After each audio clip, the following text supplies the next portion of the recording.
mata dijaga, mulut dijaga. Assalamualaikum, Waalaikumsalam, kabarnya anak si anu, laki si anu, bini si anu, tetangga si anu. Ingat ceramah Ustaz Somad terakhir di Batam kemarin, kata dia jaga ini adab mulut. Terus gimana ini? Nanti habis maghrib kita teruskan. Dari mana datangnya imsak 10 menit ini? Itu hadisnya sahih dari Anas bin Malik yang serumah sama Nabi. Anas bin Malik, ya, Nabi itu menahan makan berapa lama sebelum azan? Dia agak-agak khamsina ayatan, 50 ayat. Setelah dihitung 50 ayat, baru paham. Rupanya 50 ayat ini kalau dibaca tak terlalu cepat, tak terlalu pelan, 10 menit. Itulah dasar imsak. Imsak tak ada di Maroko. 2 kali saya Ramadan di Maroko tak ada imsak. Kami makan aja terus, makan. Allahu Akbar, Allahu Akbar.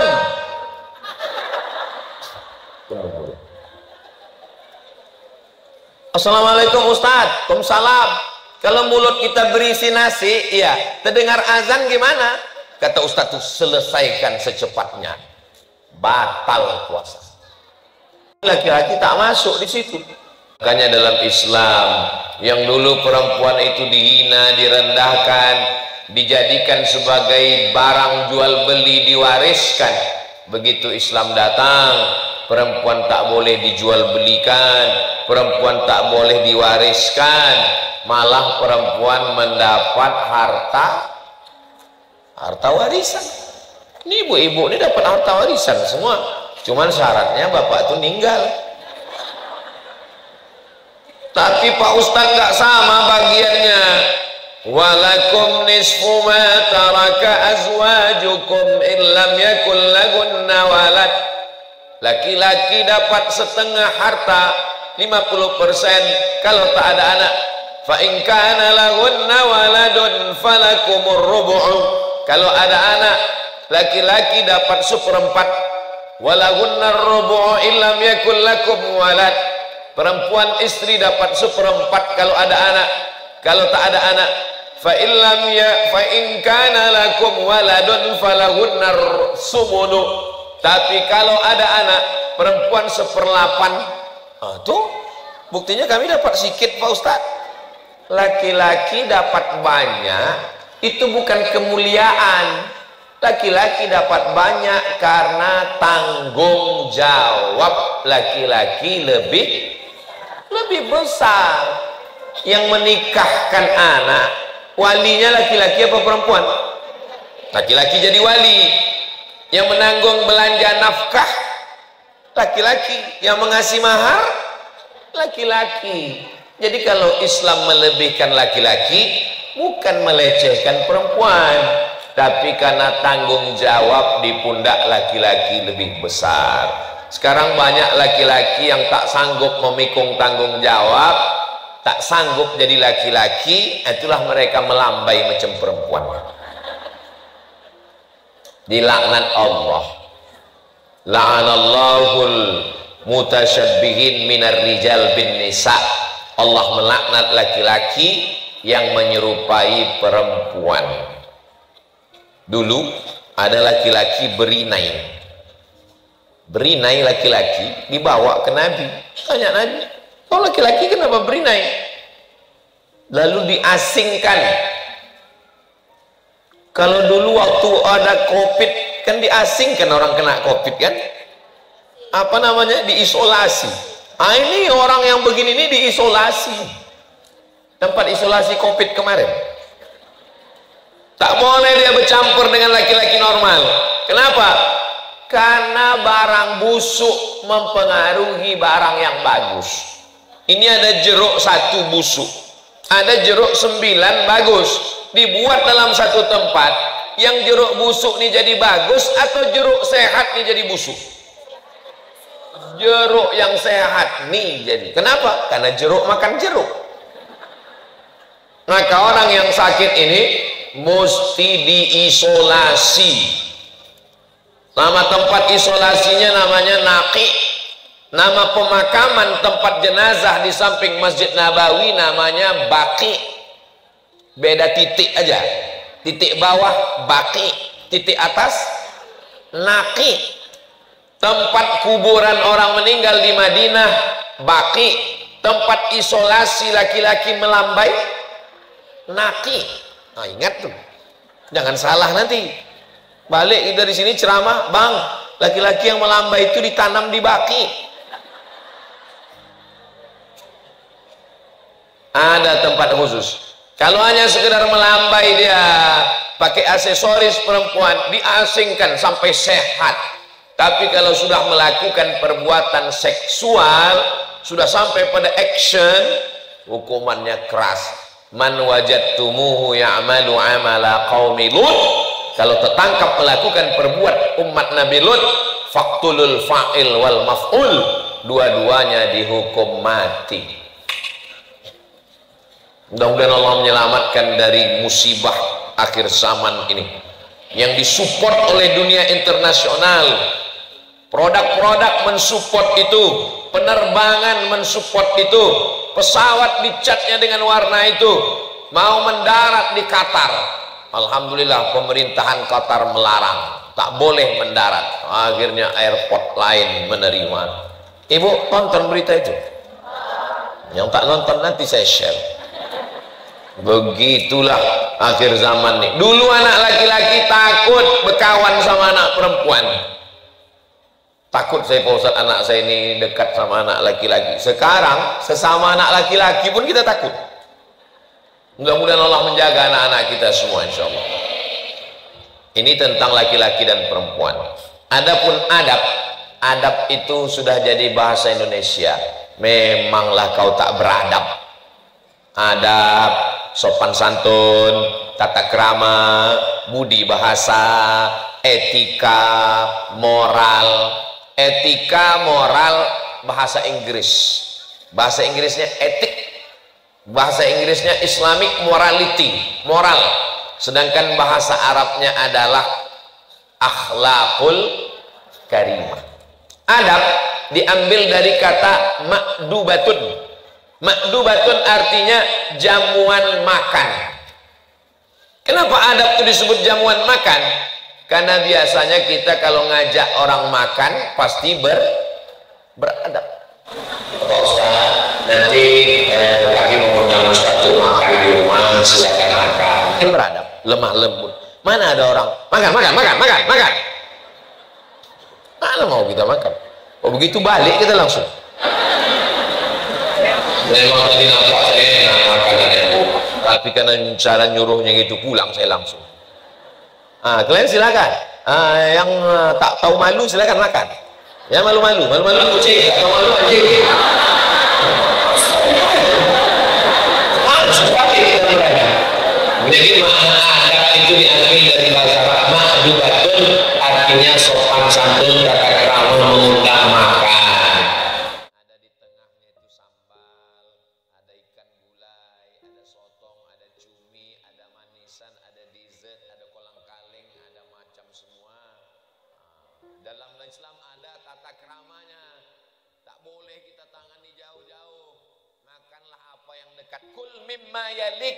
Apa yang dekat itulah makan. Pas yang dekat itu sambal belacan. Nasib lah. Alhamdulillah. Sekarang mejanya bisa berputar. Meja itu tak berputar, Pak Ustaz. Yang pasti berputar.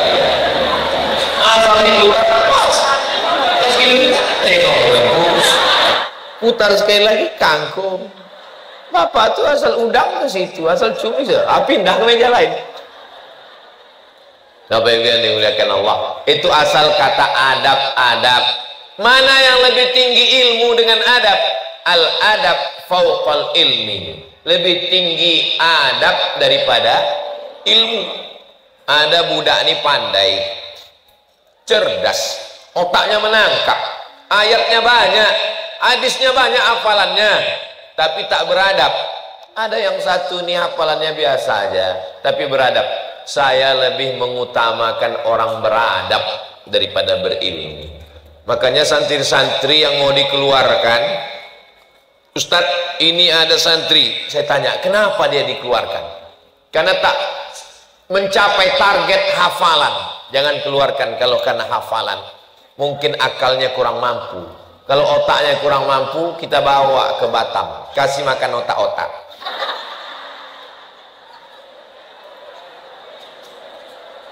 Kalau otak kurang menangkap bisa diperbaiki. Tapi kalau sudah kalah di adab, mencuri, cakap kasar, tak ada tata krama, sopan santun, nah ini tak bisa.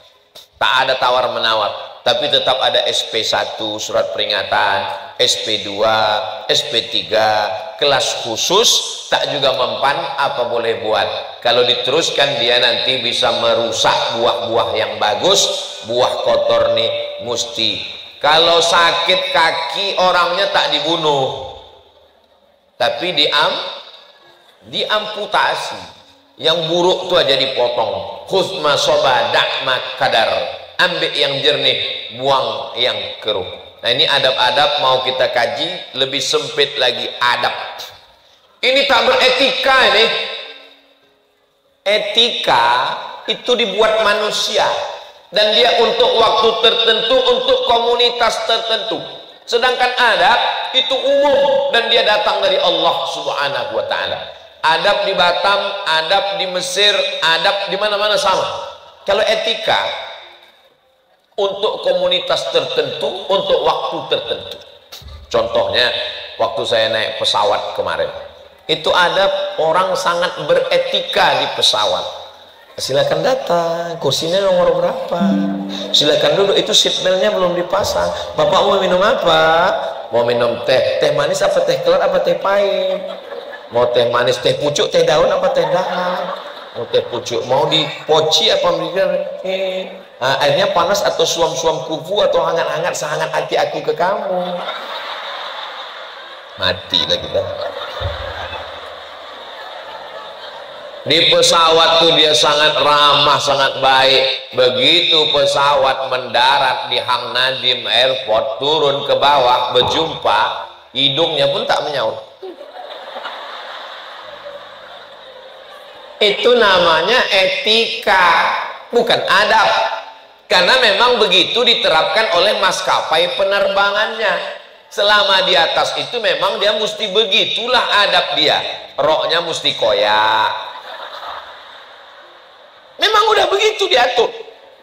Ustaz kok tahu? Saya udah menunduk. Saya udah menunduk. Saya ini kan ustaz.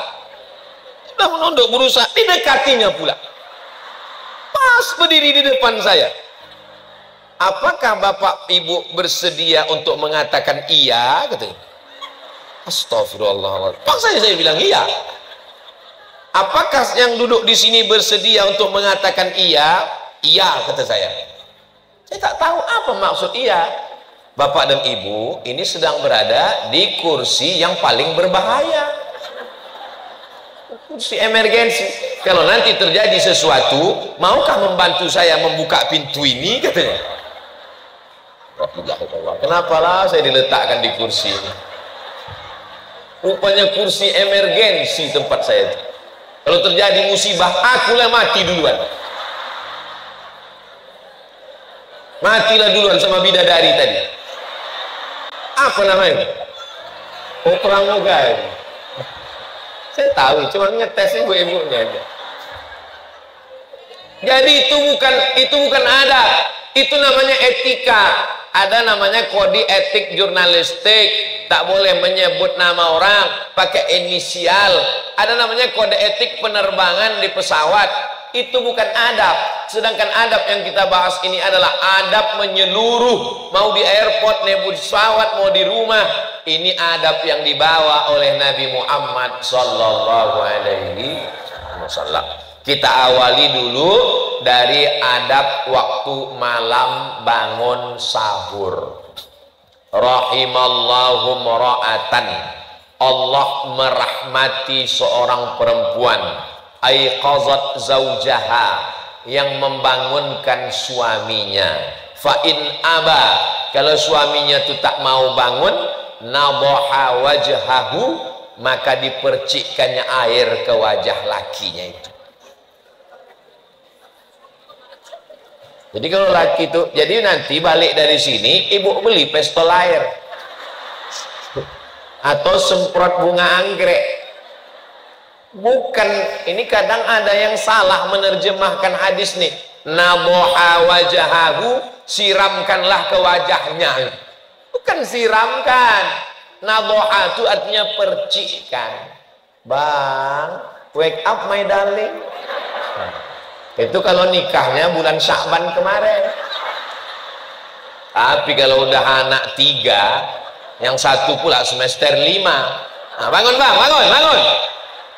Nunggu imsak dah.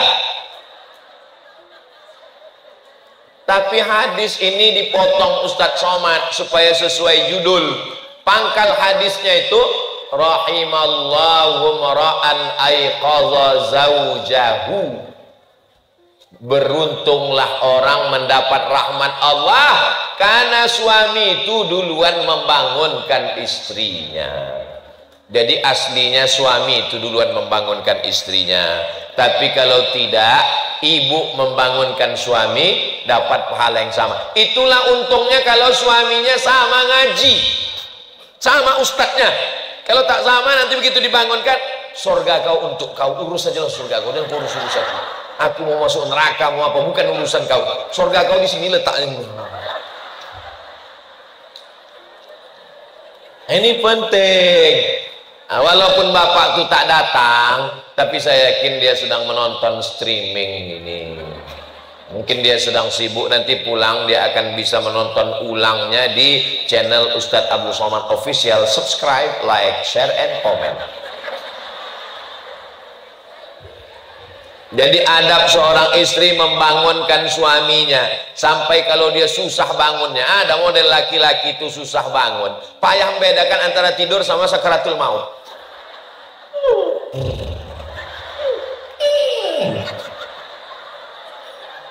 Nah, itu tetap juga dibangunkan. Bang, bangunlah. Ini adalah adab. Bagaimana caranya? Tentu saja dengan santun, dengan lemah lembut, dengan kebaikan. Di balik laki-laki yang sukses ada perempuan yang luar biasa, ibunya atau istrinya. Laki-laki bisa berubah dari tengik, jahat, setan, Fir'aun, genderuwo, bisa menjadi laki-laki yang baik, soleh, sopan. Itu karena kamu, Bu. Tapi dia belum berubah juga, berarti bukan kamu. Berarti ada yang lain. Ibu jangan putus asa. Saya tausiah di tempat, tak boleh sebut, ini kode etik. Bapak nih pakai celana jeans, celananya aja jeans, bayangkan itu. Tentu bajunya hantu.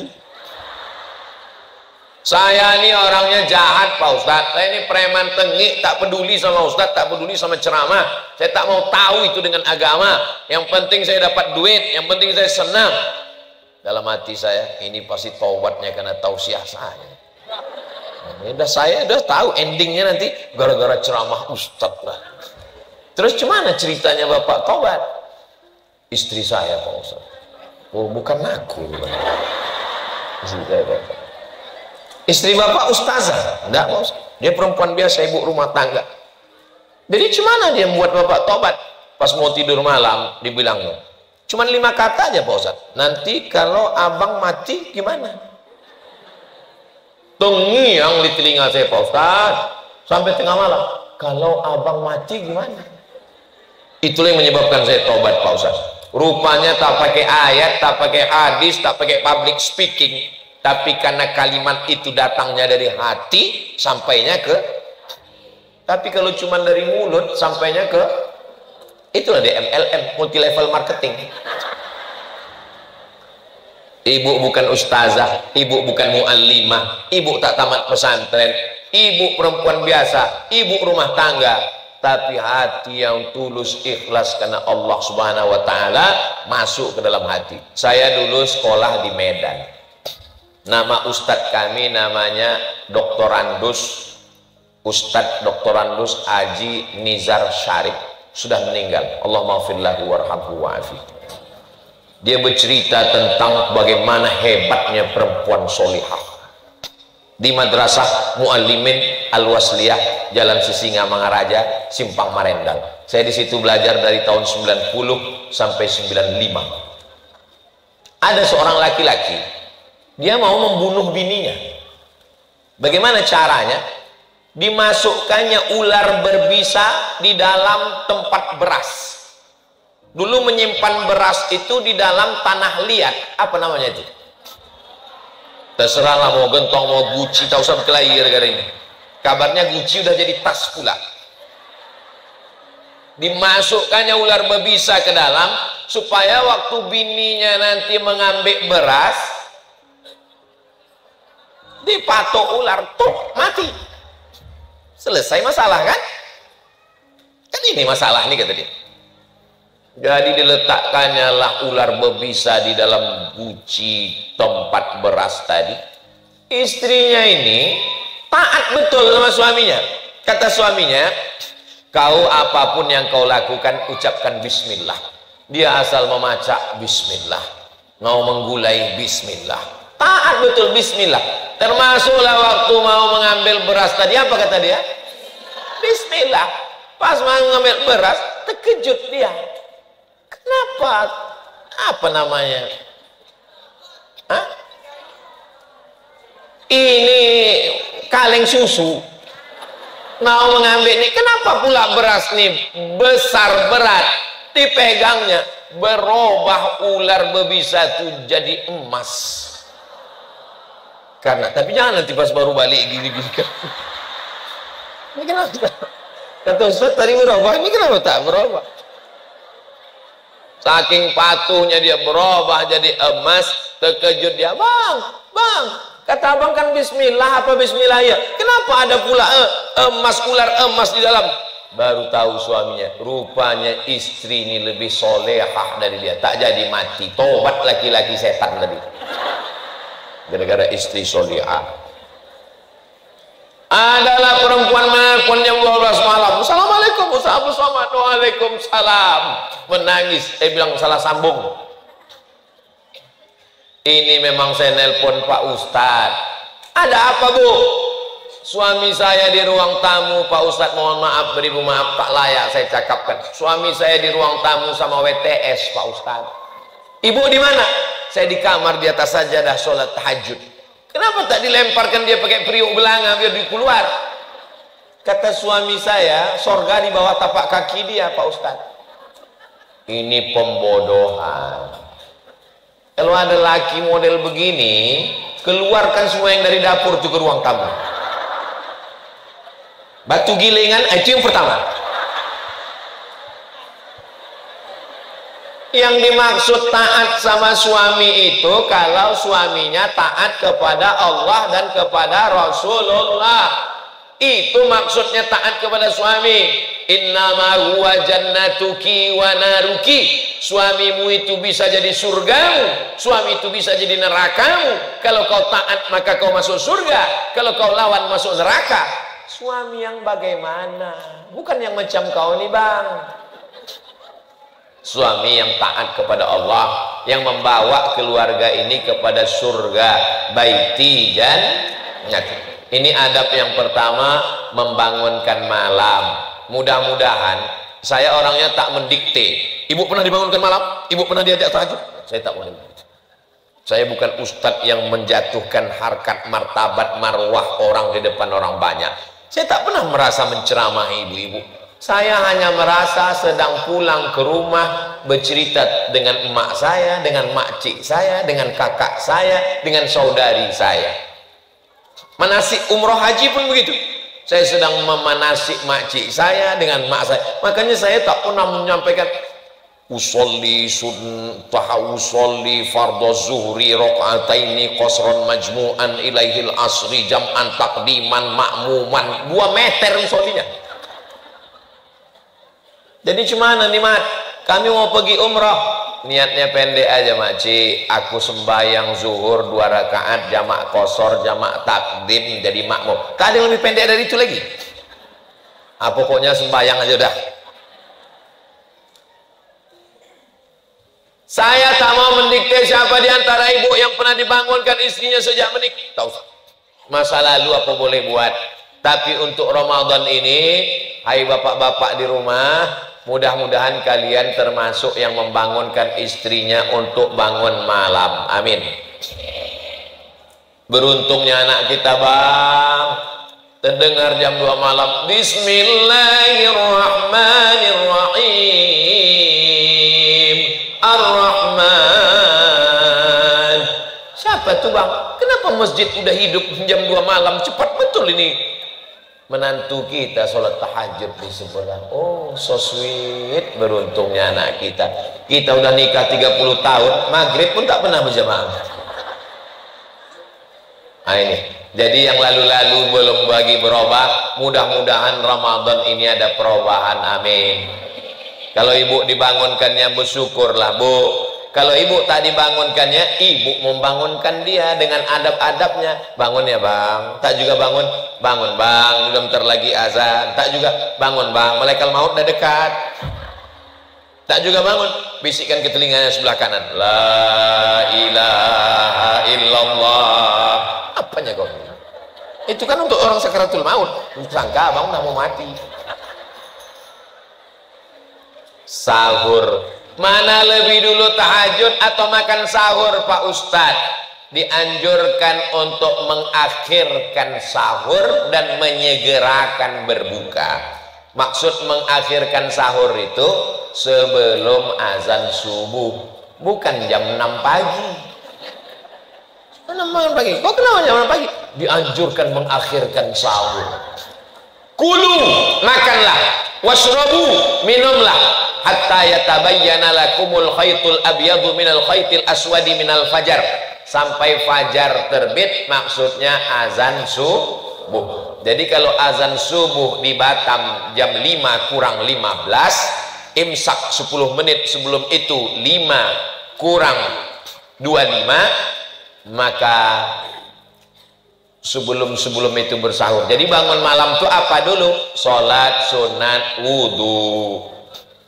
Kenapa sholat sunat wudhu? Karena Nabi memanggil Bilal, Bilal, kedengar suara selop sendalmu di surga. Apa amal kau, Bilal? Aku tak pernah meninggalkan 2 rakaat setelah wudhu. Usolli sunnatal wudhu. Habis itu sholat sunat taubat, bukan tauco. Ini mentang-mentang mau puasa nih kuliner. Saya sudah dapat tadi WhatsApp, tak siapa yang mengirim menu buka puasa 30 hari. Bagus. Bagus apa tak bagus? Bagus. Ini kan santapan jasmani, tapi rohani ini jauh lebih penting. Karena dalam lagu bahasa bangsa Indonesia, bangunlah jiwanya, bangunlah perutnya. Macam mana mau jiwa bangun kalau makan tak sehat? Lalu kemudian sholat sunat tahajud. Ini adab-adab. Bagusnya berjamaah. Tapi suami saya, Pak Ustadz, suaranya tak bagus. Dia kalau jadi imam sir. Tak usah ibu mengamuk gara-gara itu. Itulah beruntungnya ibu semua. Itu suaminya kalau sholat tahajud tuh bersuara. Ini abang tak berbunyi. Kebetulan takdir ibu dapat imam silent. Allahu Akbar. Allahu Akbar. Asal berbunyi Allahu Akbarnya jadilah. Daripada laki orang sebelah mabuk sakau, daripada laki orang sebelah dilarikan pelakor. Begitu caranya. Oh, tapi kalau masalah akhirat itu kan kita tengok yang paling bagus, Pak Ustaz. Dia menengok yang paling bagus. Kalau dia ibu repeti juga, dia baru tobat kemarin. Tak jadilah aku tobat, kata dia. Mudah-mudahan dibukakan Allah pintu hidayah, insyaallah. Amin. Support dari ibu terus. Abang mesti bertobat, bang. Abang semangat terus, bang. Aku baru hafal kul huwallah. Tak apa-apa, bang. Kul huwallah terus, tak apa-apa. Terus kul huwallah. Luar biasa. Nah, ini lalu kemudian, kalau tadi sudah witir di masjid sholat tarawih, tak usah witir lagi. La witrani, tak boleh 2 kali witir dalam 1 malam.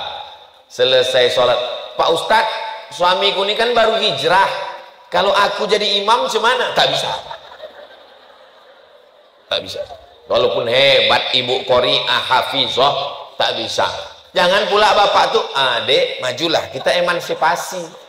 Nah, kau majulah sekali-sekali tak apa-apa. Tak. Biarpun kau baru ikro 6 bang, majulah bang. Maju dia ke depan, latihan dia baca Al-Fatihah, disupport, diberikan motivasi. Bismillahirrahmanirrahim. Alhamdulillahi rabbil alamin. Ar-Rahmanir-Rahim.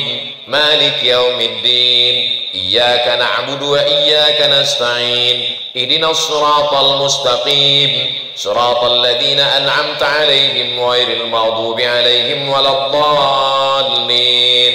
Amin. Yasin. Allahu Akbar. Pendek kali itu bang. Lebih bagus membaca surat pendek selesai daripada surat panjang tak selesai. Begitu dalam mazhab Syafi'i. Itu dalil saya kalau jadi imam sama ustazah, dia kan hafal Quran, saya hafal juz 30. Nah, ya kok ditanya kenapa ayatnya pendek, lebih bagus surat pendek selesai daripada ambil tengah tak selesai. Walaupun dia hafal Quran, yang imam tetap saya, walaupun dalam kepala saya juz 30. Nah itu ar-rijalu qawwamuna 'alan nisa. Lalu kemudian setelah sholat sunat masih ada waktu berzikir. Mungkin setelah sholat itu ibu sibuk pula memasak. Kalau kami tak berjamaah Pak Ustadz, afdal berjamaah.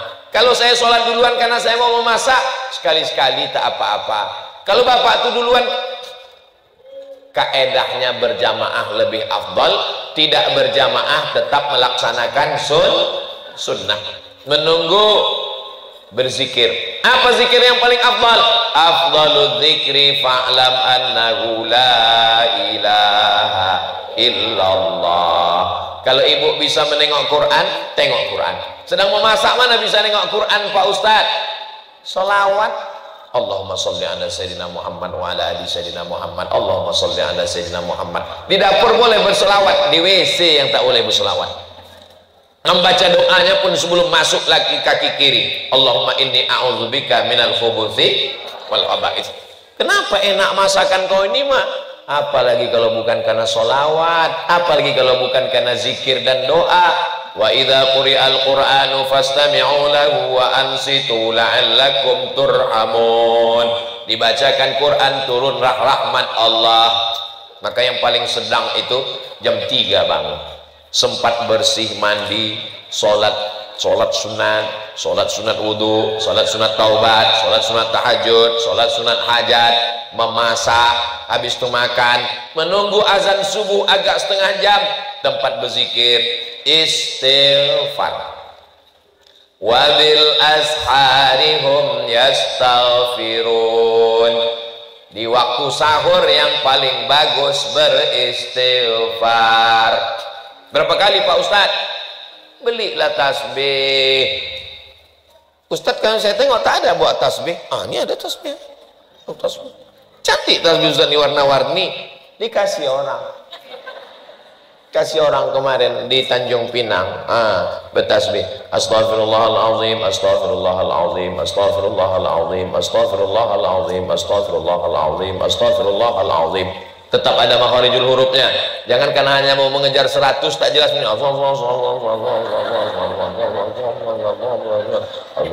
Macam dapat gorengan panas, tahu mendoan panas. Astaghfirullah 100. Habis astaghfirullah selawat. Allahumma salli ala sayyidina Muhammad wa ala ali sayyidina Muhammad. Allahumma salli ala sayyidina Muhammad wa ala ali sayyidina Muhammad. Allahumma salli ala sayyidina Muhammad wa ala ali sayyidina Muhammad. Habis itu afdalu dzikri fa'lam annahu la ilaha illallah, la ilaha illallah, la ilaha illallah, la ilaha illallah, la ilaha illallah. Tidak terlalu pelan. Astaghfirullah. Seminggu baru selesai. Subhanallah walhamdulillah wa la ilaha illallah. Subhanallah walhamdulillah. Berbunyi imsak. Tengok-tengok juga jam, jangan asik berzikir. Dari mana datangnya imsak 10 menit ini? Itu hadisnya sahih dari Anas bin Malik yang serumah sama Nabi. Anas bin Malik, ya, Nabi itu menahan makan berapa lama sebelum azan? Dia agak-agak khamsina ayatan, 50 ayat. Setelah dihitung 50 ayat, baru paham. Rupanya 50 ayat ini kalau dibaca tak terlalu cepat, tak terlalu pelan, 10 menit. Itulah dasar imsak. Imsak tak ada di Maroko. 2 kali saya Ramadan di Maroko tak ada imsak. Kami makan aja terus, makan. Allahu Akbar, Allahu Akbar.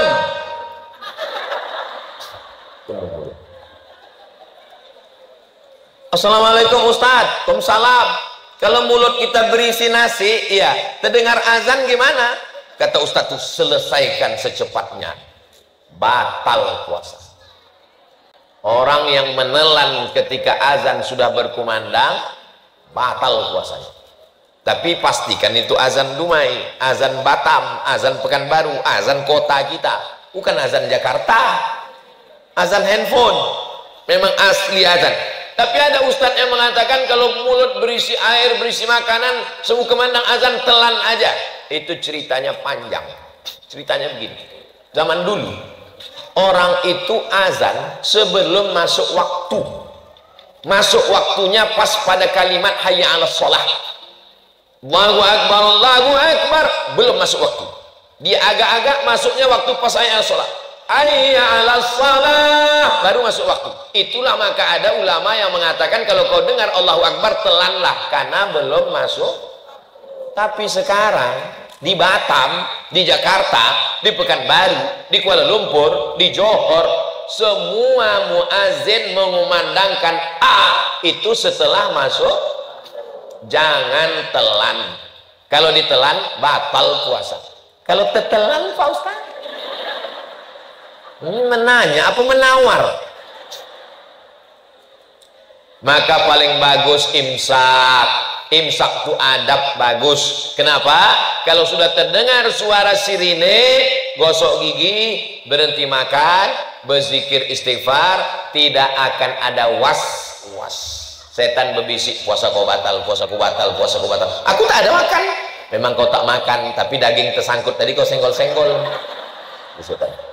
Puasa kau batal, puasa kau batal, puasa kau batal. Aku tak ada minum, memang kau tak ada minum, tapi rasa jeruk tadi ada kau cicipi sedikit kan? Maka mazhab Syafi'i itu tingkat kehati-hatiannya tinggi, ihtiyat namanya. Maka gosok gigi bersih. Tapi kalau bangunnya pas suara sirine imsak, purtu bangun, jangan sampai tak sahur. Pergi ke dapur, ambil makan daging semuanya, ayam, gonggong jangan lupa, masukkan sambal belacan, blender lah, ambil pipet 3, nawaitu somarodin alih. Karena sirine itu bukan lampu merah, itu lampu kuning. Tapi tetap 5 menit, 7 menit, 3 menit sebelum azan bersih semua, supaya jangan ada syak. Karena setan masuknya dari pintu syak, ragu. Adab. Setelah itu kemana lagi? Ke masjid. Tapi kami perempuan Pak Ustaz, perempuan katanya lebih bagus sholat di dalam rumah, lebih masuk di dalam ruangan, lebih bagus di dalam kamar. Itu kalau terjadi fitnah. Adapun di Batam ini, kalau ibu ke masjid, ada tentara Israel menangkap. Entah ada. Kita mayoritas aman, terang benderang, suami ikut. Ada pula pengajian habis subuh, menunggu waktu terbit matahari, sholat sunat isyraq. Maka ibu tetap ke masjid. Adab-adab masjid dijaga. Datanglah ustaz, kakak kelas saya di Mesir. Mat, kata dia, ya bang, patutlah perempuan ini tak boleh ke masjid. Kenapa gitu bang? Aku tadi dari masjid, terus tak ada orang, kosong, belum datang jamaah. Terus dari balik tirai itu hampir aku melompat, terdengarku suara, patutlah perempuan ini dilarang ke masjid. Saya bilang yang salah tuh bukan masjidnya, itu kan orangnya tak beradab. Makanya perempuan ke masjid tetap jaga adab-adab syarat dan ketentuan jangan pakai parfum berlebih-lebihan sampai tercium imam hilang ayatnya. Jangan pakai celana sempit. Ini banyak juga nih kadang anak-anak gadis nih ke masjid memang pakai telekung tapi pakai lijing. Banyak atuk-atuk masuk paret menengok itu. Jangan sampai bicara aib di situ. Asal udah sampai ke masjid, mencari besti. Mana besti? Usah dekat. Assalamualaikum warahmatullahi wabarakatuh. Ini betul. Dia tak tahu CCTV. Hindari dekat orang yang terlalu akrab. Kalau ada dia sana awak sini. Kenapa? Karena kalau sudah dekat orang akrab ini lupa dunia, seakan-akan dia berdua aja dalam masjid itu. Hindari pakai pakaian yang norak. Kan ada rasa kita berpakaian ini. Dipakailah telekung yang bunga, semua ada bunga situ. Macam karangan ucapan selamat nikah belakang. Bunga bawar, bunga melati, bunga tai ayam, madu semua. Sampai orang yang di belakang mau menengok pun, di mana dia membelinya? Berapalah harganya? Jangan berlebih-lebihan. Kul makanlah, wasrab minumlah, walbas berpakaianlah, min ghairi sarafin, jangan berlebih-lebihan, wala makhilatin, bukan untuk sombong-sombongan. Begitu pakaian dalam Islam. Tapi bukan berarti ibu-ibu yang udah pakai seragam nih lalu, ini ustadznya menyindir kami, enggak. Saya ustadz yang tak pandai sindir menyindir. Ibu yang punya sudah seragam bagus, yang belum lunas mudah-mudahan segera lunas. Lalu kemudian adab ke masjid dijaga. Macam mana membawa anak Pak Ustadz? Kalau anak ini sudah mumayyiz, sudah bisa menerima perintah dan larangan, bawalah. Ribut dia, diam dia, bawalah. Tapi ketika kalau anak saya belum, anak saya itu kalau diginikan, diginikannya pula saya. Ya. Kalau di rumah aja lah. Tapi kalau ada yang menjaga, bawalah pojok, jangan terganggu orang sholat. Ini untuk menjaga kemaslahatan bersama. Tapi jangan semua anak-anak dilarang. Di Masjid Agung An-Nur Pekanbaru, waktu dulu saya tausiah, itu di belakang dibuatkan satu shop anak-anak. Penjaganya pakai jubah warna hijau membawa rotan panjang. Pas saya selesai sholat, saya tengok, dia kujong. Pas saya dekat senyum, mau kau pukul anak? Enggak, nakut-nakutin. Jadi berdua ada satu orang menjaga. Kalau tidak anak ini meribut semuanya, lari dia. Kebetulan ada pula jamaah itu udah tua, kacamatanya letaknya di bawah. Salah anak itu lewat, air katanya. Kacamata air katanya. Begitu salam, assalamualaikum warahmatullah. Tak sempat salam ke kiri, anak kau ning. Ini juga kita jaga adab-adab membawa anak ke masjid. Memang anak ini anak bapak, pakai bin bapak, tapi yang disalahkan orang, udah tahu ibu dah. Setelah itu pulang ke rumah. Kalau maghrib sekarang jam 6.15, tadi kami habis tausiah jam 6.15, sholat sunat isyraq 2 rakaat, pulang ke rumah. Jangan alaskan mau masuk kantor, mau kerja, takut macet dan lain sebagainya. Dalam hati, lubuk hati kita tahu kita ini sedang mengada-ngada. Padahal balik ke rumah 6.30, masih sempat lagi bersiap-siap. Lalu kemudian berangkatlah suami. Kalau kebetulan ibu wanita karir, jaga adab-adab. La yakhluwanna rajulun ma'amra'atin illa ma'azi mahramin. Jangan sampai berdua-duaan di kantor dengan orang tak mahram. Tak apa-apa Pak Ustadz, udah macam abang saya, udah macam pakcik saya, udah macam kakak saya. Berawal dari macam, berakhir dengan macam-macam. Setan kan dibelenggu Pak Ustadz. Kata Syekh Muhammad Mutawalli Sya'rawi, makna setan dibelenggu, kejahatan itu datang dari dua. Yang pertama dari diri sendiri, yang kedua datang dari godaan setan. Jadi kalau bulan Ramadan ada orang jahat, setan udah dibelenggu, berarti dari, kata setan, aku tak ada godaan, aku aja terikat ke setan. Banyak setan sekarang tak menggoda, pas mau digodanya kata kawannya, itu tak usah goda. Kenapa? Lebih parah pula dari kita lagi, kata setan. Futihat abwabul jannah, pintu surga dibukakan. Wa ghulliqat abwabun nar, pintu neraka ditutupkan. Wa suffidat asyayatin, setan-setan dibelenggu. Riwayat lain, wa ghulliqat wa suffidat wa sulsilat asyayatin, setan-setan dikerangkeng, diikat. Apa kata Imam Nawawi? Saking kuatnya iman orang yang berpuasa, airnya halal, makanannya halal, istrinya halal, tapi dia tak mau, maka kata setan, sepertinya aku terbelenggu, tak bisa menggodamu. Itu makna lain dari setan dibelenggu. Supaya jangan kita nanti katanya setan diikat. Ini kenapa banyak saya orang ini? Paham kita sudah. Ini adab yang diajarkan Nabi Muhammad SAW. Berapa lama kita jaga adab ini? Sahur jam 5 kurang 15, berbuka jam 6 lewat 15, berarti 13 jam setengah. Mata dijaga, mulut dijaga. Assalamualaikum, Waalaikumsalam, kabarnya anak sianu, laki sianu, bini sianu, tetangga sianu. Ingat ceramah Ustaz Somad terakhir di Batam kemarin, kata dia, jaga ini adab mulut. Terus gimana ini? Nanti habis maghrib kita teruskan.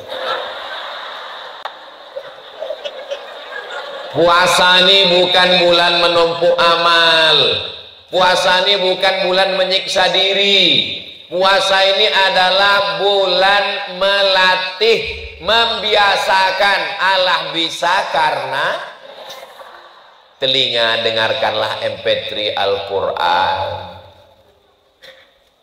speaker Quran, download, tulis qori siapa kesenangan, Ustadz Muzammil Hasballah, Ustadz Darwin Hasibuan, Ustadz Ja'far Hasibuan, Kiai Haji Muammar ZA. Banyak qori-qori yang bisa didengar, sehingga yang masuk ke kepala kita, ke hati kita, ke pikiran kita adalah Al-Quran. Saya Pak Ustadz dengar Quran terus ingin beralih pula lagu religi, cari lagu-lagu religi, sholawat, salatullah, salamullah. Ini lagu lama Pak Ustadz, yang baru lah tak tahu pula saya lagu yang baru. Nah, pokoknya yang religi bagus. Saya ini Pak Ustadz udah mabuk didengar dunia, dengan dunia ini. Ingat lagu mati, mati, orang kaya mati, orang miskin mati, emak-emak mati. Ustadz lama matinya. Itu pokoknya kalau lagu itu mengingatkan kita pada mati, memotivasi kita beramal soleh, mencegah kita perbuatan maksiat. Tapi kalau dia hanya melalaikan, wa minan nasi may yashri lahwal hadis, ada orang yang membeli apa yang dibelinya sia-sia. Sekarang terwujud membeli lagu yang tidak membawa, malah pintu setan masuk ke dalam hati itu melalui musik. Ibu kalau udah mendengar musik sekali, itu nanti pas mau tidur malam, alam bawah sadar kita akan mengulang memori, terngiang-ngiang dia. Paham yang saya sampaikan ini kan? Ibu-ibu, bapak-bapak yang pernah mengalami ini, dengarkan satu lagu, dengarkan 2 kali, nanti pas malam atau pas sedang masak atau pas sedang nyetir atau pas bawa motor, terngiang dia telinga kita. Kenapa? Karena memorinya berputar di dalam. Kita mau yang berputar itu Al-Quran, sholawat, nasyid. Mulut dijaga, mata dijaga, telinga dijaga, hati dijaga, kaki dijaga, tangan dijaga, aurat jangan sampai terbuka. Ini semua adalah adab-adab. Menjadi perempuan Islam itu lebih berat Pak Ustadz. Jilbabnya mesti panjang, auratnya mesti tertutup, sopan santun tata krama. Husnu taba'ulil mar'ati li zawjiha, seorang istri yang menjaga kehormatan rumahnya, anaknya, dirinya, sama pahalanya dengan laki-laki yang berjihad fisabilillah. Laki-laki kalau mau mati jihad, dia mesti membawa kudanya, membawa baju besinya, membawa tombaknya, berdarah-darah. Perempuan cukup di rumah menjaga kehormatannya, anaknya, maka dia mendapatkan pahala jihad fisabilillah. Siap ibu menjaga kehormatan ini? Jangan ada dusta di antara kita. Waktu tak panjang lagi. Hari Senin, hari Selasa, hari Rabu. Senin, besok, Selasa, Rabu.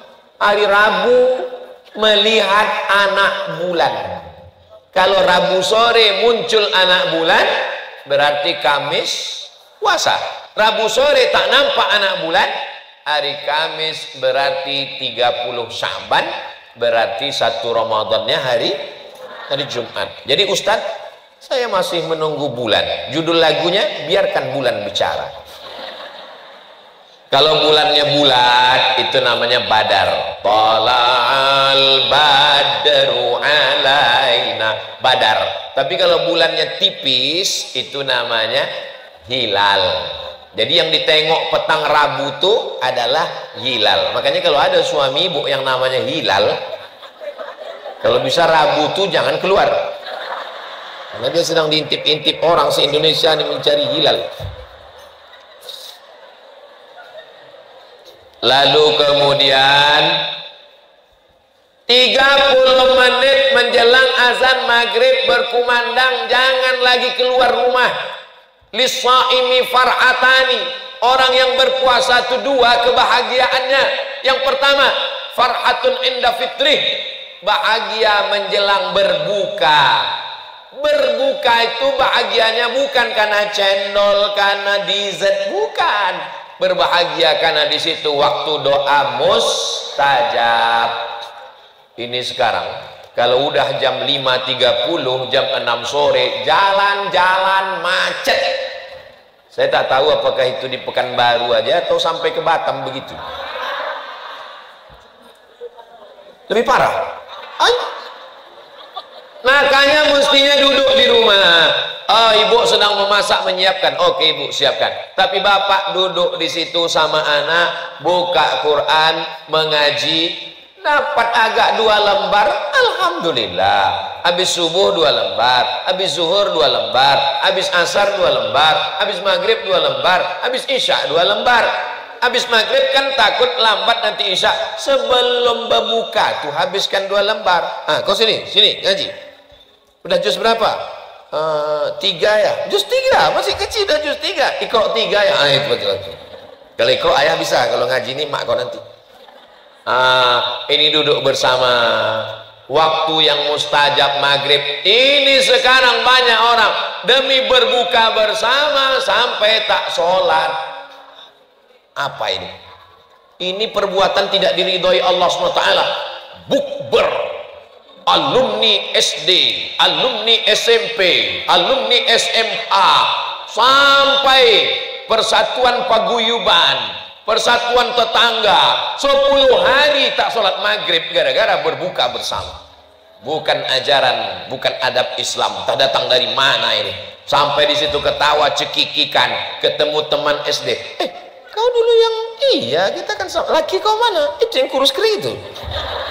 Ganteng abang lagi, ini kan sedang puasa. Tak ingat dia ini sedang menjaga adab-adab. Kalau dengan datang itu tersambung silaturahim, sunnah. Tapi kalau dengan datang malah timbul dosa ghibah namimah, maka kaedahnya darul mafasid muqaddam ala jalbil masalih. Mengambil manfaat sunnah, menolak mudarat wajib. Menolak mudarat lebih diutamakan daripada mengambil manfaat. Kok kenapa keluar dari grup? Daripada aku hanyut di grup itu bagus aku keluar. Kok kenapa tak datang buka bersama kemarin? Buka bersama tempatnya di restoran, tempat sholat tak ada, jauh dari masjid. Kalau aku ikut azan isya baru selesai, ngantrinya aja setengah jam, makannya pun tak seberapa, maksiatnya banyak. Ingat, kalau kita mati, kawan reuni itu tak ada satu pun yang mau membantu kita menjawab malaikat mungkar nakir. Kita akan sendiri menghadap Allah Subhanahu wa ta'ala. Ini adab-adab berbuka bersama nih mesti dijaga. Suami ibu jam 6 sore mulai menghidupkan sepeda motor. Kalau ditanya, abang mau kemana? Jangan kau tanya kemana aku pergi. Mau putarlah dia, tawaf kudum, tawaf wadah, tawaf ifadah. Pulang dia ke rumah, lengkap semuanya, dari mulai semangka goreng sampai es bakar. Ada semua busfera. Maka adab ibu lah mengasih tahu. Biarkan aja dulu untuk hari pertama nih. Nanti begitu berkumandang azan maghrib, Allahu Akbar, Allahu Akbar. Dia pun mulai dicobanya 1 teguk 2 teguk air. Habis itu masuk kurma 3 butir. Tengoklah bang, betul kau bilang mubazir ya. Besok tak kuat lagi. Besok jam 6 digasnya lagi. Mesti saling ingat mengingatkan. Jangan ibu pula mengajak dia. Ini orang udah keluar semua, kita aja yang di rumah ini. Ibu kan udah ngaji, Bu. Apa beda ibu yang udah mengaji dengan yang belum? Dia yang mengajak. Begitu keluar, duduk kita di sini, Bang. Rahmat Allah turun. Memang aku dulu tak senang dengan Ustaz Somad tuh. Tapi setelah istriku ini mengaji, ya Allah, berkurang belanja nih sedikit. Kalau memasak kolak di rumah 4 mangkuk, ibu, suami, anak 2, maka di bulan Ramadan masaklah 8 mangkuk. Untuk siapa yang 4 lagi nih Pak Ustadz? Antarkan anak yatim, fakir miskin, doa Pak mahasiswa di masjid, anak merantau, ibnu sabil, antarkan. Mengantar makanan tuh adabnya sebelum berbuka. Bukan kolak tuh lewat di sini jam 6.15, lewat di leher dia jam 12.15. Udah tak lalu lagi udah. Napas tuh udah setengah napasku pergi. Di sini udah. Kalau bengang ada nampak pisang tuh dalam. Udah tak lalu lagi. Amir, pergi antarkan ke sana, antarkan ke sana. Dimakan anak yatim itulah kolak jam 11 malam. Masam makan aja lah nak, sedekah orang. Makan jam 12, jam 1 meninggal. Berdosa kita semua, masuk dalam pendusta agama. Ara'aital ladzi yukadzibu biddin fadzalikal ladzi yad'ul. Jangan siapkan suami Bu es banyak-banyak, karena tenggorokannya kering. Tenggorokan yang kering macam knalpot sepeda motor, siramkan es, mengelupas dia, karena panas bercampur dengan dingin ekstrim. Makanya jam-jam 1 siang masukkan kurma, dibelah-belah, disiram air panas atau susu, biarkan dia minuman kesukaan Nabi Shallallahu Alaihi Wasallam. Di Maroko, di Mesir begitu, belah-belahkan kurma kering, masukkan ke dalam gelas, siramkan air panas atau susu, nanti bercampur dia selama 6 jam. Tapi jangan campur kismis dengan itu, bisa nanti dia menjadi khamar, na'udzubillah, kalau bisa berhari-hari. Dilarang mencampur kalau niatnya untuk mabuk. Tapi kalau untuk makanan sebagian ulama membolehkan, lalu kemudian diminum, itu sehat, karena kita disuruh yang manis-manis. 1, 3, 5. Alhamdulillah Pak Ustadz, udah masuk 3, kenyang rasanya. 3 kurma, 3 kotak Pak Ustadz. Jangan banyak-banyak, karena ketika sudah makan, Allahumma laka sumtu wa bika amantu wa ala rizkika aftartu bi rahmatika ya arhamar rahimin. Jangan pakai doa Allahumma laka sumtu, ini hadisnya dhaif. Lalu yang sahih mana? Zahabaz zama'u wa batallatil uruq wa sabatal ajru. Itu pun dhaif juga, sama-sama dhaif. Apa kata Syekh Ibnu Utsaimin, ulama Saudi Arabia? Allahumma laka sumtu, silakan pakai. Zahabaz zama'u, silakan pakai. Tak usah berkelahi gara-gara itu. Kadang orang berkelahi masalah doa ini, bukan Allahumma laka sumtu, zahabaz zama'u, bukan zahabaz zama'u, laka sumtu, sampai merah. Rupanya bukan karena doa itu, tapi karena lapar. Jangan banyak makan. Kalau banyak makan, susah menegakkan tulang belakang. Nanti sholat tarawih itu membungkuk aja gini. Asal tegak sikit, keluar kacang hijau. supaya kita mudah pergi ke masjid sholat tarawih, bawa keluarga semuanya, ibu pun jaga adab-adab lagi. Sholat tarawih adabnya keluarnya witir, habis witir baru keluar dapat pahala qiyamul lail. Nanti ibu payah menjelaskan, menengok ada anak-anak bertanya, ma, ya ibu itu kok keluar? Oh mungkin ibu itu witirnya mau di rumah, padahal di rumah pun tak juga witir. Tanya, ibu mau witir tadi? Enggak, nampak aku 2 mangkuk aja tadi. Selesai witir baru pulang ke rumah, itu sunnah, bagus qiyamul lailnya begitu. Kalau saya witir, payahlah saya nanti malam witir Pak Ustadz. Kalau mau witir juga nanti malam bisa. Yang udah witir tadi mana bisa witir? Bisa. Witir itu kan 3 di masjid. Nanti malam pas mau tahajud, kalau mau witir lagi, sholat 1 rakaat menggenapkan witir yang 3 tadi.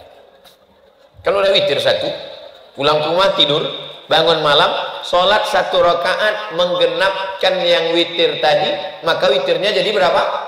Jadi 4. Nanti habis tahajud witir dia sekali lagi 3 rakaat, maka malam itu witir dia menjadi 7. Mana dalilnya? Buka Sunan Tirmidzi. Kata Imam Abu Isa Ibni Saurah At-Tirmidzi, cara kalau mau witir lagi nanti malam begitu. Tapi kalau saya asal udah witir saya di masjid, bangun malam sholat sunat wudhu, sholat sunat taubat, sholat sunat tahajud, sholat sunat hajat, saya tak witir lagi. Tapi yang ini saya sampaikan, mana tahu ada suami ibu yang imam atau ibu mau buat, maka begitu caranya. Sudah saya urutkan dari mulai awal hari sampai siang, sampai petang, sampai berbuka, sampai malam, sampai tidur lagi. Itulah beberapa adab-adab ibadah sunnah-sunnah. Mudah-mudahan kita bisa melaksanakannya sehingga dapat kita keberkahan Ramadan tahun ini, insya Allah. Tadi jam 9:30, sekarang jam 10:30 lewat 10, sudah 70 menit saya bicara. Nanti kita lanjutkan dengan tanya jawab. Jangan kemana-mana, kita teruskan setelah yang satu ini. Assalamualaikum warahmatullahi wabarakatuh.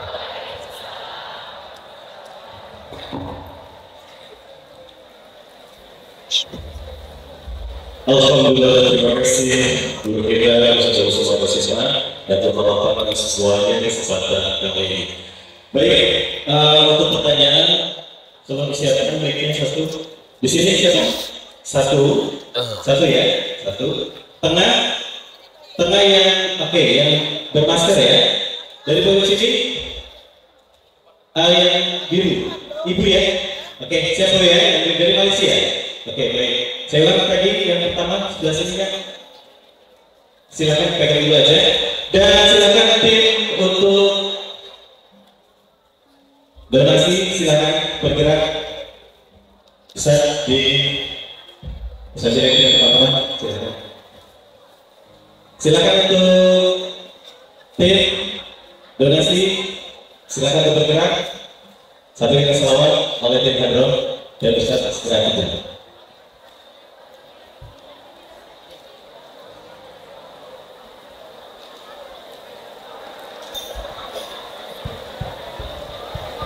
Baik, silakan tim untuk donasi bergerak.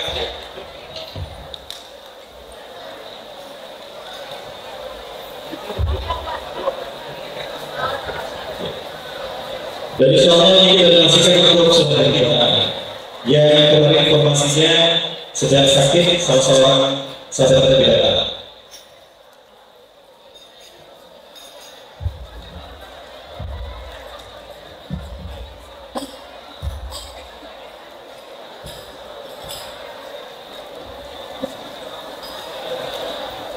Ini untuk saudara kita Cinta Rosa yang sekarang kena sakit, jadi insya Allah berkah ya memberikan saksi yang terbaik untuk saudara kita Cinta Rosa. Allahumma shalli ala sayyidina Muhammadin tibbil qulubi wa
Baik, kita sekarang mulai tanya jawab dan tadi ada 1, 2, tenang ya, nanti mikir dikasih ke tengah ya, dan 3 dari sebelah sana tadi ya, dari Malaysia ya.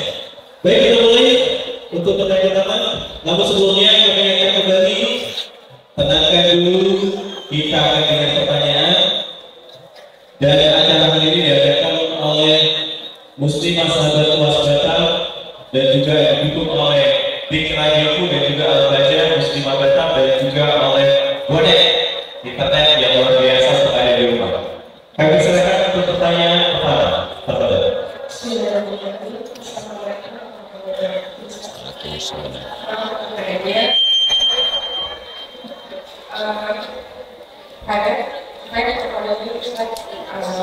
Agar puasa Ramadan ini biasanya ada orang yang sebenarnya itu obat sebenarnya atau obat hormonnya dan sebagainya itu hukumnya sebenarnya besar dan dia tidak sampai tidak ada hukum mereka jadi puasa Ramadan itu full bulan bulan hukumnya satu bulan atau boleh kita terima semuanya dalam bulan. Waalaikumsalam warahmatullahi wabarakatuh. Ulama hanya membolehkan minum pil penunda maaf menstruasi pada haji dan umrah karena daruratnya tingkat tinggi, tidak bisa menambah hotel mahal, tidak bisa mengundurkan penerbangan, kaitannya dengan 5 tiket pesawat, visa, izin tinggal, catering, hotel. Karena darurat tingkat tinggi itulah maka dibolehkan. Kaedahnya ad-darurat tubihul mahzurat. Yang darurat membolehkan yang sebenarnya tak boleh. Wad-daruratu tuqaddaru biqadriha. Yang darurat itu ada kadarnya, bukan asal darurat. Adapun perempuan yang normal yang sehat, maka dia ikuti saja fitrahnya sebagai perempuan. Dia tidak puasa 7 hari karena berhalangan di bulan Ramadan, nanti dia ganti di luar Ramadan, digantinya di bulan Syawal, niatnya niat qadha. Maka kata Imam Zakaria Al-Ansari dari kalangan mazhab Syafi'i, perempuan yang mengqadha puasanya di bulan Syawal otomatis dapat pahala puasa sunat Syawal. Begitu kata Syekh Atiyah Sohar mengambil pendapat Imam Zakaria Al-Ansari dalam kitab Fatawa Al-Azhar, kumpulan fatwa-fatwa Al-Azhar. Wallahu a'lam bishawab. Baik, terima kasih Ustaz. Pertanyaan kedua, silakan. Assalamualaikum warahmatullahi wabarakatuh. Waalaikumsalam. Izin bertanya Ustaz, pertama-tama saya bilang bagaimana hukumnya puasa bagi kami yang bekerja di Istiqlal yang membuat menjadi banyak tidur di siang hari, tetapi tetap untuk menunaikan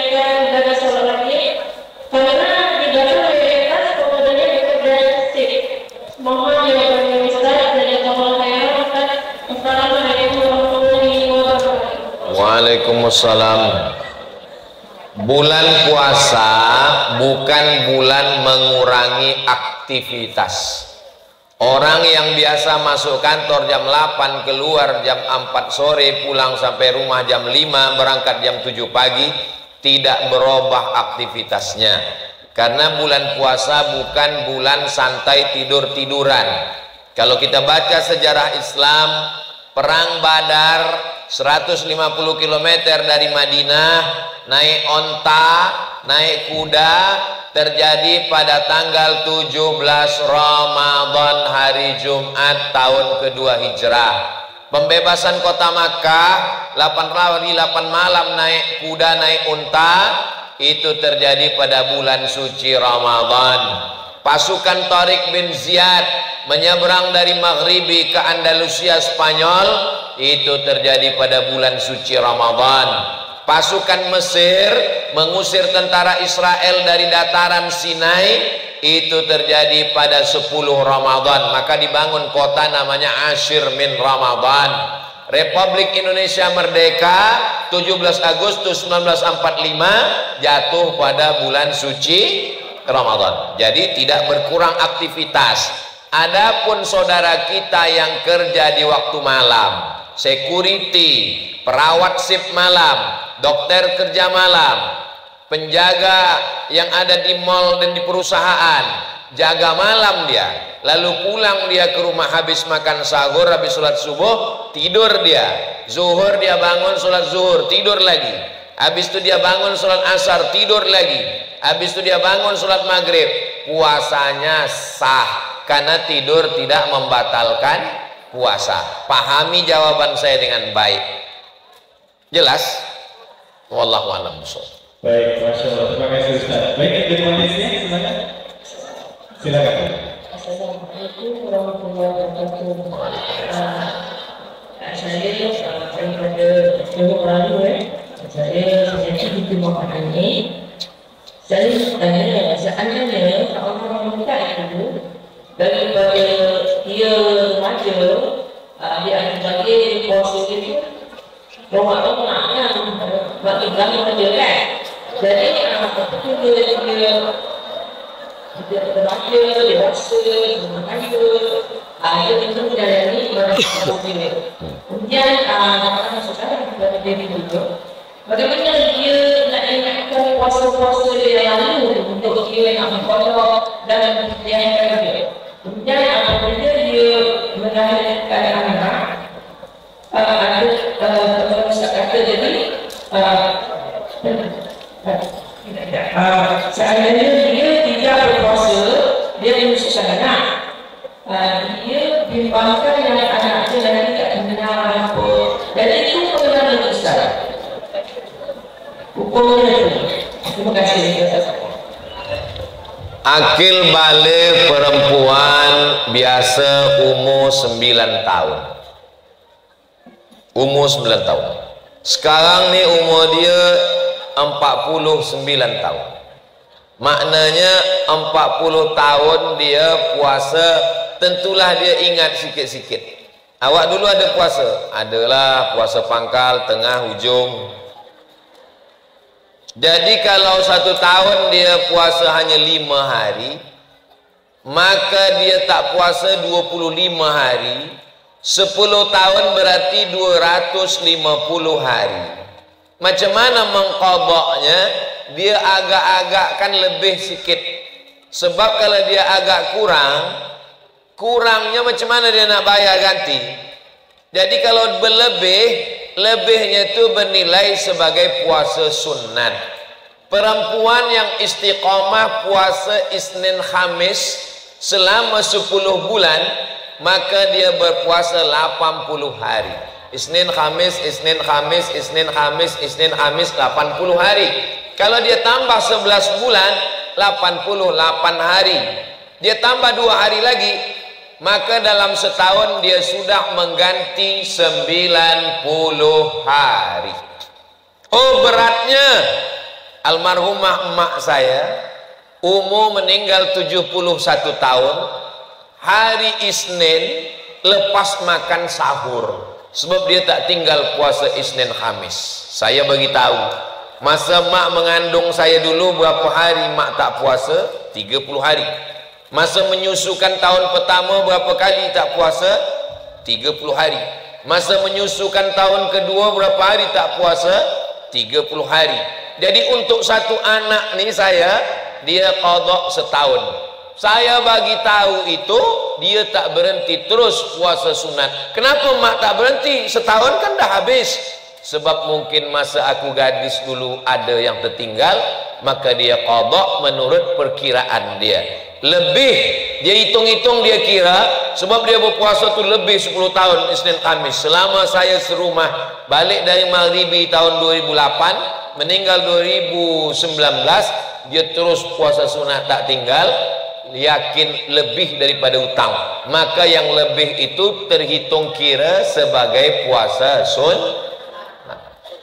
Ibu, makcik bagus banyak-banyak puasa Isnin Khamis, tapi niatnya niat qada. Insyaallah satu anak setahun. Satu tahun satu anak tu, anggap satu anak tu 90 hari, setahun insyaallah. Anak ibu berapa? 12 Pak Ustaz. 12 tahun lah insyaallah. Nah, pertanyaan yang kedua, perempuan yang menyusukan anak, perempuan yang mengandung anak, apakah dia mengqadha atau dia membayar fidyah? Pendapat mazhab yang pertama, bayar fidyah saja. Pendapat mazhab yang kedua, qadha saja. Tapi saya berpegang pada pendapat mazhab Syafi'i. Kenapa Ustaz sebut tiga-tiga ni? Sebab nanti kalau saya sebut satu, ada ustaz di masjid saya sana mengatakan qada saja, tak usah bayar fidyah. Tak ada Ustaz Samad sebut macam ni. Bayar fidyah saja, tak usah qada. Tak ada Ustaz Samad sebut macam ni. Saya sebutkan, pendapat pertama mengatakan qada saja, pendapat kedua mengatakan fidyah saja. Tapi saya pegang pendapat mazhab Syafi'i. Mazhab Syafi'i macam mana? Kalau dia tak puasa kerana dirinya, dia qada sahaja. Tapi kalau dia tak puasa kerana anaknya, karena janinnya lemah, karena anaknya sakit-sakit, dia kena dua. Dia kena qada dan bayar fidyah. Jelas? Saya ulang sekali lagi. Kalau dia tak puasa kerana dirinya sahaja, maka dia qada sahaja. Tapi kalau kerana anaknya, maka dia kena qada dan fidyah. Itulah yang saya pakai. Wallahu a'lam bishawab. Baik, terima kasih Ustaz. Dan satu pertanyaan ini penting juga sepertinya, karena masih jelas ini menata hati seorang anak itu, Ustaz. Pertanyaannya adalah, saat saya seorang istri dan menantu, yang karena suatu kondisi saya tinggal bersama mertua dan ipar. Terkadang saya jengkel karena saya selalu bisa makan. Bahkan Ustaz, kalau saya masak saja kadang tidak dimakan. Apakah saya berdosa? Apa ini mau puasa? Mohon bimbingannya agar saya jangan sampai berdosa atau seperti apa solusinya. Kalau ibu sayang sama menantu, sayang sama anak, suruh dia menyewa rumah ngontrak supaya dia tahu sakit senang jatuh bangun membina rumah tangga. Sayang sama anak bukan serumah. Saya kasih tahu sama istri, nanti kalau anak ini besar, dia di rumah dia sendiri supaya dia tahu bersusah-susah. Karena kalau tidak, dari mulai kecil sampailah tua, dari kecil terlonjak-lonjak, sudah besar terbawa-bawa, sudah tua terubah tidak. Kenapa makcik itu tak datang pengajian? Anak dia kecil. Kenapa makcik itu tak datang pengajian? Anak yang kecil itu dah besar, beranak kecil pula, menitipkan anak dia yang kecil lagi. Kapanlah lagi ibu bahagia? Semua orang senang sayang dengan cucu, tapi kita mesti pikirkan, Anak kita ini nanti kalau kita buat begini, nanti kalau kita mati, dia tak bisa hidup karena dia tidak pernah diajari hidup. Anak keponakan saya, kalau tamat SD wajib masuk pesantren. Kenapa begitu? Karena kalau dia di rumah, dia akan dimuliakan santri-santri. Dia merasa dayang-dayang banyak, hidup disenangkan. Belajar di Mesir, Qurannya sama. Belajar di Yaman, kitab sahihnya sama. Belajar di Tarim Adramaut, di Ahqab Darul Mustafa, sama kitabnya. Lalu apa? Kita kirim anak jauh untuk belajar hidup. Jangan sampai dia tak tahu bagaimana hidup. Ini penting saya sampaikan. Sayang ke anak, jauh-jauhkan. Sayang ke anak, pukul-pukulkan. Tapi jangan sampai mati. Pukul mendidik itu pepatah orang Melayu dulu, supaya tahu dia berdikari bagaimana mengurus rumah tangga. Kalau ibu, bayangkan bagaimana susahnya menjadi menantu perempuan, memikirkan lakinya lagi, mak mertuanya lagi, iparnya lagi, ipar nih pula banyak, mengurus anaknya lagi, stres dia, depresi. Tak kasihan kita. Tapi kalau ibu tuh tinggal sendirian, suaminya meninggal, anak sebatang kara, kaulah satu-satunya anak laki-laki, suamimu inilah anak satu-satunya laki-laki. Kau jaga mak mertuamu ini, jadilah engkau anak perempuannya, bukan menantu. Dulu kusangka kalau anakku ini nikah, hilang anakku nih Pak Ustadz. Ternyata sekarang bertambah anakku, menantuku ini lebih sayang pula lagi ke aku daripada anak jantan. Itulah yang ingin saya dengarkan. Jadi kalian yang perempuan-perempuan, sebelum menikah, kalian bukan nikah dengan anaknya, tapi kalian akan menjadi anak perempuan bagi emaknya. Kalau sanggup kalian begitu, maka terimalah pinangannya. Kalau tidak, kalian tunggulah pinangan yang lain. Jelas? Ini bukan masalah fikih, ini masalah perasaan, ini masalah rasa. Kalau sudah kaca retak bisa direkat, galah patah boleh disambung. Tapi kalau hati sudah sakit, kemana obat akan dicari? Kalau satu ibu itu aja masih tahan dia, karena satu perempuan. Tapi kalau sudah ipar, adik ipar, kakak ipar, abang ipar, belum lagi masalah aurat, belum lagi masalah panjang itu. Lebih baik bersusah-susah dulu, tapi dia belajar hidup. Saya kira jawaban ini jelas, karena saya kalau bercakap tuh tak pandai saya memilihkan kata yang lembut-lembut. To the point. Jelas? Allahumma sholli wa sallim wa barik ala. Baik, terima kasih Ustaz. Masya Allah. Sudah kajian hari ini di kesempatan terbaik dengan tema adab-adab istri di bulan Ramadan. Semoga kami sampaikan Ustaz tadi dapat kita praktekkan nanti selama bulan suci Ramadan. Dan akhirnya dengan doa keberkatan kepada Ustaz. Ada anak di Batam, mohon maaf beribu maaf, 10 jari saya angkat 11 dengan kepala. Lahir sebagai anak perempuan, ayahnya mu'allaf masuk Islam, tak ada anusnya, tak ada kemaluannya. Setelah berumur 14 tahun, muncul masalah baru, karena dia maaf lagi mengalami menstruasi. Darah haidnya tertahan, sakitnya tak tertahankan. Itulah yang saya jenguk semalam. Tak sanggup saya menengok mukanya, tak saya tengok wajahnya. Takut saya, dia malu menengok saya. Saya menengok dia macam anak kemanakan saya. Saya hanya membuatkan video. Jamaah dimanapun berada, tolonglah. Mau dibawa ke Johor, operasinya nanti dia disuntik tak sadar selama 16 jam. Yang mau dibuat itu 3 saluran. Saluran anus, saluran kemaluan untuk buang air kecil, dan saluran menstruasi.